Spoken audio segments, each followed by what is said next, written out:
کیا اسی طرح اس شخص کو نہیں دیکھا جس کا ایک بستی پر جو اپنی چھتوں پر گری پڑی تھی گزر ہوا؟ تو اس نے کہا کہ اللہ اس کے باشندوں کو مرنے کے بعد کیوں کر زندہ کرے گا؟ تو اللہ نے اس کی روح قبض کر لی اور 100 برس تک اس کو مردہ رکھا. پھر اس کو جلا اٹھایا اور پوچھا تم کتنا عرصہ مرے پڑے رہے ہو؟ اس نے جواب دیا کہ 1 دن یا اس سے بھی کم. اللہ نے فرمایا نہیں بلکہ 100 برس مرے رہے ہو. اور اپنے کھانے پینے کی چیزوں کو دیکھو کہ اتنی مدت میں مطلق سڑی بسی نہیں، اور اپنے گدھے کو بھی دیکھو جو مرا پڑا ہے. غرض ان باتوں سے یہ ہے کہ ہم تم کو لوگوں کے لیے اپنی قدرت کی نشانی بنائیں. اور ہاں، گدھے کی ہڈیوں کو دیکھو کہ ہم ان کو کس طرح جوڑے دیتے اور ان پر کس طرح گوشت پوست چڑھائے دیتے ہیں. جب یہ واقعات اس کے مشاہدے میں آئے تو بول اٹھا کہ میں یقین کرتا ہوں کہ اللہ ہر چیز پر قادر ہے. اور جب ابراہیم نے اللہ سے عرض کیا کہ اے پروردگار مجھے دکھا کہ تو مردوں کو کیوں کر زندہ کرے گا، اللہ نے فرمایا کیا تم نے اس بات کا یقین نہیں کیا؟ انہوں نے کہا کیوں نہیں، لیکن میں دیکھنا اس لیے چاہتا ہوں کہ میرا دل اطمینان کامل حاصل کر لے.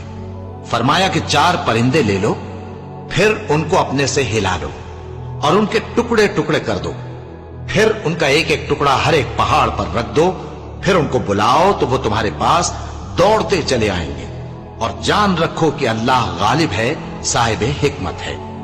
جو لوگ اپنا مال اللہ کی راہ میں خرچ کرتے ہیں ان کے مال کی مثال اس دانے کی سی ہے جس سے 7 بالیں اگیں اور ہر ایک بال میں 100 دانے ہوں. اور اللہ جس کے اجر کو چاہتا ہے اور زیادہ کرتا ہے، اور اللہ کشائش والا ہے، سب کچھ جاننے والا ہے. جو لوگ اپنا مال اللہ کے راستے میں صرف کرتے ہیں پھر اس کے بعد نہ اس خرچ کا کسی پر احسان رکھتے ہیں اور نہ کسی کو تکلیف دیتے ہیں، ان کا صلہ ان کے پروردگار کے پاس تیار ہے.